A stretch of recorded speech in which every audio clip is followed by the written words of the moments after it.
Idol, ano ang difference ng Pilates sa strength training, sa working out sa gym, home Pilates? Bali ang Pilates, nag-improve siya ng core strength, increase flexibility, tsaka body awareness.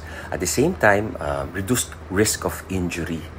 Ang free weights training, yan, yung mga barbell, dumbbell, squats with weights, dahil free weights, kung hindi ka sanay or mali yung movement pattern mo, yung galaw mo, yung sudden stretch, baka injury risk, injury prone, kailangan talaga may nakatutok or alam mo yung ginagawa mo, kailangan may trainer ka or perfect yung form mo. So, yun lang naman yung difference silang dalawa. Siyempre, ang strength training, ang progressive overload, nagbibuild ng muscles. Yung isa naman, more of maintenance, tapos stretching, strengthening. Pero ganun din, nagbibuild din naman. Parehong okay. Kung ano yung mas okay sa'yo. Tama kayo, mali ako, I'm not your doctor. Do what works for you. Happy, healthy. God bless.